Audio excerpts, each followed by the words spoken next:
selamat datang lagi di Maria Erik Channel. Terima kasih sudah klik videoku kali ini. Semoga kalian selalu sehat, bahagia, dan semangat belajar terus dimanapun kalian berada. Pasti kalian semua tidak asing ya dengan profesi sebagai ASN atau aparatur sipil negara.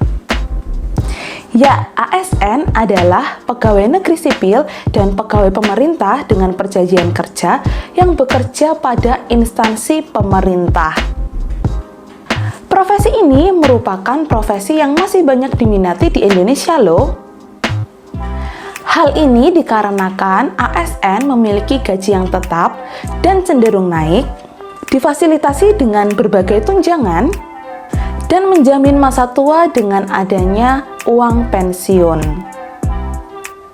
Tapi, tahukah kalian bahwa profesi sebagai ASN ini mulai muncul pada masa pemerintah kolonial Belanda? Terus, bagaimana sih awal kemunculan dan berkembangnya profesi ini? Yuk simak penjelasanku di video kali ini ya. Sejak VOC datang ke Hindia Belanda dan ingin memonopoli rempah-rempah untuk melancarkan urusan dagangnya, pemerintah VOC melakukan hubungan dengan Kesultanan Mataram yang saat itu sedang berkuasa di Jawa. Pemerintah VOC pada saat itu melihat ada baiknya jika tetap mempertahankan struktur politik yang ada. Hal ini dimanfaatkan oleh VOC untuk menjangkau masyarakat pribumi, karena pada saat itu masyarakat pribumi lebih percaya kepada pemimpin mereka. Setelah VOC mengalami kebangkrutan, VOC kemudian diserahkan kepada kerajaan Belanda yang pada saat itu dikuasai oleh Napoleon Bonaparte dari Prancis. Napoleon Bonaparte kemudian memerintahkan adiknya Louis Bonaparte untuk menjadi raja di kerajaan Belanda. Dan Louis Bonaparte ini kemudian memerintahkan Herman Willem Daendels untuk pergi ke Hindia Belanda, tepatnya ke Pulau Jawa. Ketika tiba di tanah Jawa, Herman Willem Daendels ini kemudian merubah sistem birokrasi tradisional yang ditinggalkan oleh VOC ke sistem birokrasi yang lebih modern. Pada awalnya, Daendels memberikan tempat kepada pejabat-pejabat Bumiputra untuk masuk ke dalam bagian dari Binnenlandse Bestuur. Pejabat-pejabat Bumiputra ini terkadang bukan berasal dari golongan bangsawan kerajaan ya teman-teman. Mereka adalah orang-orang awam yang berada di luar dari terah darah biru yang mendapat kesempatan untuk mencapai jabatan administratif tertentu dalam birokrasi pemerintahan. Kehadiran pejabat-pejabat Bumiputra ini kemudian memutus mata rantai dominasi bangsawan Jawa. Daendels membuat bangsawan Jawa banyak kehilangan penghasilan dan prestisnya. Lebih lagi, hak khusus bagi bangsawan untuk bertindak bebas terhadap rakyatnya. Sekalipun kebijakannya banyak ditentang oleh bangsawan Jawa, namun Daendels ini tidak ambil pusing teman-teman. Dia tetap menerapkan kebijakan ini.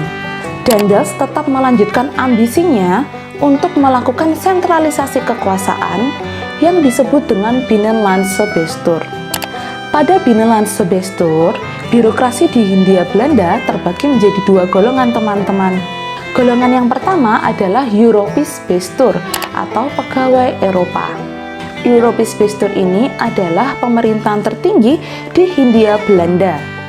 Jabatan struktural yang ada pada Europees Bestuur ini dimulai dari gubernur jenderal, gubernur, presiden, dan yang paling rendah adalah asisten presiden.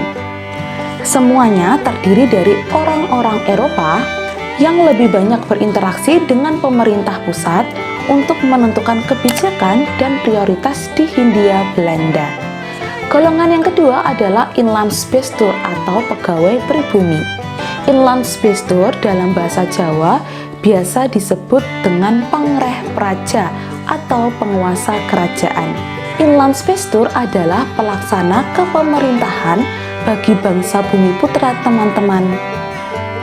Jabatan struktural yang ada dimulai dari Bupati sebagai jabatan tertinggi, kemudian ada Pati sebagai wakil Bupati, ada Wedono, asisten wedono, dan yang paling rendah adalah lurah. Selain itu, ada juga pegawai pemerintahan di luar birokrasi, seperti guru, juru tulis, pengacara, dan lain sebagainya.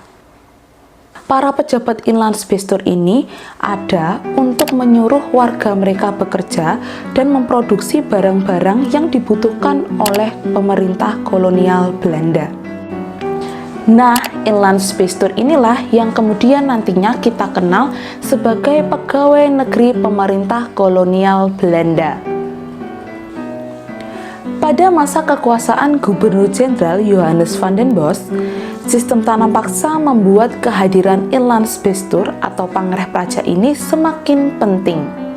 Hal ini dikarenakan jumlah pegawai Eropa yang sedikit tidak sebanding dengan jumlah lowongan pekerjaan yang banyak pada saat itu. Inland space tour ini juga digunakan oleh pemerintah kolonial Belanda untuk mendapatkan pegawai dengan gaji yang rendah dibandingkan dengan gaji pegawai Eropa yang sangat tinggi. Posisi inland space tour ini kemudian diakui secara tertulis dalam peraturan pemerintah tahun 1854. Nah, untuk menjaring pegawai negeri pemerintah kolonial yang berkompeten, pemerintah kolonial Belanda mendirikan sekolah-sekolah khusus untuk membentuk mental calon pegawai negeri pemerintah kolonial. Pada tahun 1890 kemudian didirikan sebuah sekolah, yaitu Hoofden School, yang nantinya berubah namanya menjadi Osvia atau Opleiding School for Inland Ambtenaren, dan berubah lagi namanya menjadi Mosvia atau Middelbaar Opleiding School for Inland Ambtenaren. Nah, sekolah ini adalah sekolah bagi calon-calon pegawai negeri pemerintah kolonial Belanda. Setelah lulus, mereka nantinya akan dipekerjakan sebagai pegawai negeri pemerintah kolonial Belanda.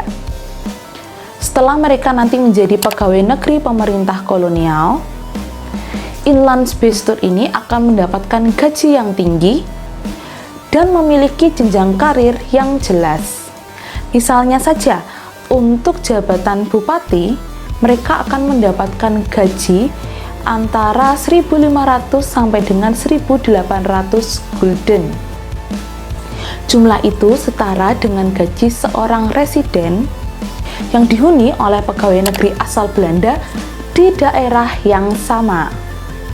Selain itu, profesi sebagai pegawai negeri pemerintah kolonial juga dapat meningkatkan status sosial, mendapatkan bagi hasil dari sistem tanam paksa, kepemilikan tanah, dan dapat mewariskan jabatan mereka kepada keturunan mereka.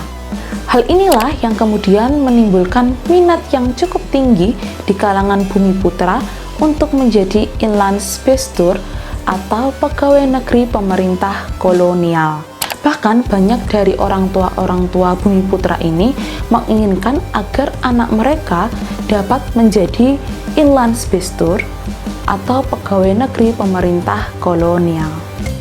Pada kenyataannya, profesi ini masih berlanjut hingga sekarang yang kita kenal dengan PNS, pegawai negeri sipil, yang kemudian berubah namanya menjadi ASN atau aparatur sipil negara.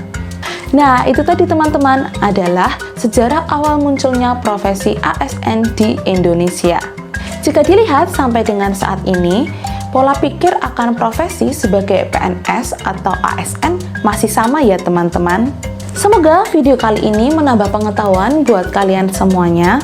Jangan lupa untuk selalu dukung aku dengan cara klik tombol subscribe, like, komen, dan share. Salam jas merah, jangan sekali-sekali melupakan sejarah ya. Bye semuanya.